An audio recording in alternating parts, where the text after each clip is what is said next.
All right. Well, we're glad to have you guys here. We have another couple we'd like to interview and share some thoughts on generosity. And so would you guys go ahead and introduce yourselves? In case people don't know you, tell everybody your name, maybe how long you've been at Destiny. I'm JJ Huerta. We've been at Destiny going on 6 years now. Yeah. We got 3 kids and we've been married going on 12 years. Yes, and I'm Kat. What's your kids' names? How old are they? So our oldest is our son, Bryston. He's 15, almost 16. And then we have a middle daughter, Willow, who's 10, and then a younger daughter, Ilya, who is 6. That's awesome. Fantastic. Well, glad to have you guys here. Thank you. Happy to be here. Yeah. Good.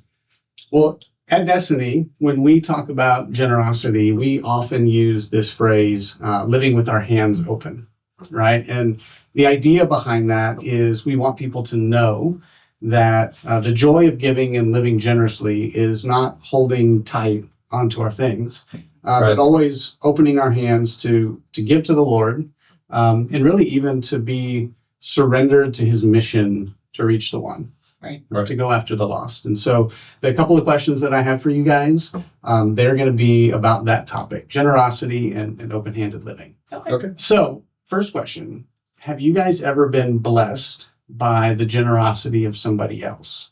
And if you have, is there anything about that story that you could share or even how that impacted you? Yeah, definitely.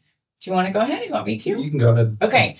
So we made the choice to put our 2 youngest children in private school. Okay. We had to pay half of the schooling up front, and we were believing that God was going to provide the rest, which was a really big step of faith. Especially for me, he has crazy faith. It's easy for him to say, the Lord's going to provide this. Me, I have a little bit more problem with control, specifically about money.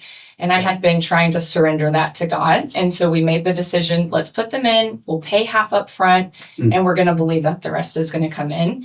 And it was getting closer to the time of needing to pay the other half of school, which was not cheap. As it always is, right? It gets closer and closer. It's ticking down. And I think that he was comfortable and feeling fine, like God's going to provide. Either someone's going to bless us or we're just going to have extra work or something along those lines.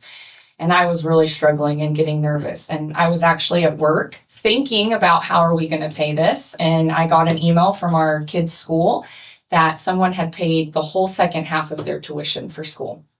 And I hysterically was crying and instantly was like, what can I do for these people? I don't have money to give them, but can I bless them in some way? And wanted to cook for them or give something to them. They didn't want to accept that, though. They just wanted to give. And that was kind of hard for me, too, not to be able to give back to somebody that had blessed us so tremendously.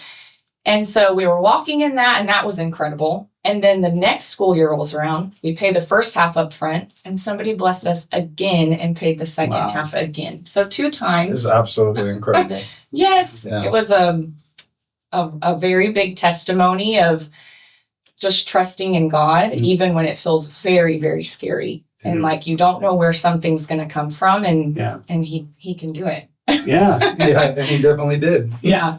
Okay. How did receiving generosity without being able to do something back, how did that impact you? How did that make you feel?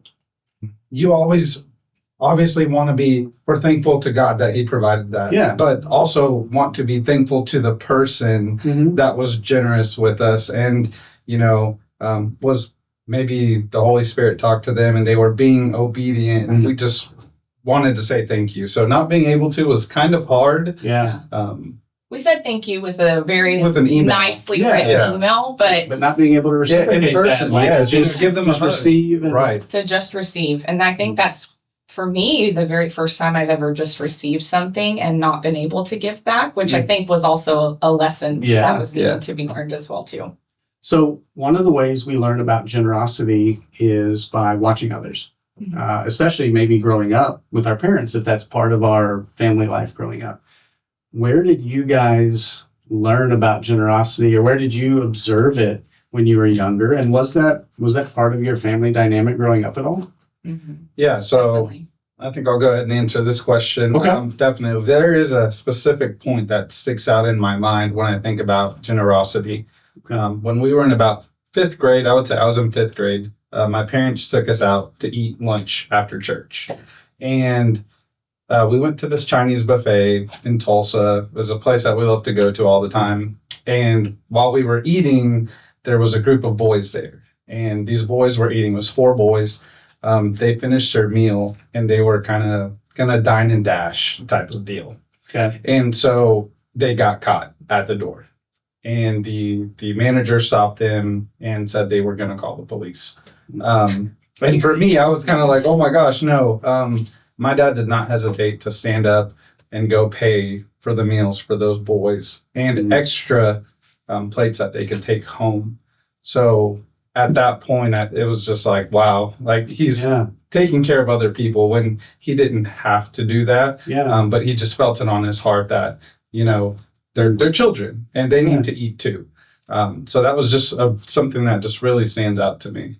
So witnessing that generosity that showed mercy on someone else, how's that impacted you now that you're older in your own generosity? It definitely makes me think more about what maybe other people are going through than just being that blessing. Because to love people, I feel like sometimes you need to know them, and to know their story, you can love them better. That's what I mean. You can love people better by knowing them. So instead of just giving, I want to talk to this person. I want to make sure they're okay. I want to see if I can pray for them if I can, and then help them, you know, in whatever way I can, whether it's money, with my time. So yeah. Yeah. I mean, it sounds like in some ways that what you learned by the example of your parents' generosity has not just showed you how to be generous, but it's expanded the way you see people. Yes. I think it reminds us and tells us not to attach strings to generosity. Like, I can disagree with the actions that maybe you're choosing, but if I still feel led to bless you in some way, I'm not going to discredit that blessing by saying, well, I don't agree with the way that you live, or I don't like these choices that you're making. I'm still going to give this blessing because I feel like God's is guiding me to that. And I'm not going to add judgment to it or withhold a blessing because I don't agree with you in some way. Yeah. I think it helps us to remember that. Yeah. Well, I mean, you know, New Testament teaches us that while we were still sinners, Christ died for us. Exactly. That while God was in disagreement with the direction of our lives, he generously gave himself. That's right. Most definitely. So who are we to say, oh, I don't like that you're doing this. I'm not going to give this to you. Especially when you have so much, you know, rather than just holding on to it and deciding who's worthy of things. That's not our job. It's our job to just be obedient to the Lord. That's right. And to give when he's calling us to give. Yeah. And who knows when your generosity that expands into the mercy showed to somebody else might not be the very thing that leads somebody else to see Jesus in you. And maybe, you know, it's to show Jesus through generosity so they might know Jesus. So, right. Most definitely. Yeah. Well, thank you guys for sharing some of your story and sharing some of your testimony about generosity. Our hope is that someone out there can connect and relate, or maybe be challenged or encouraged by seeing that the generosity someone has shown you has then flowed out of you. Absolutely. And that people out there might have an opportunity to think differently about how they live with their hands open.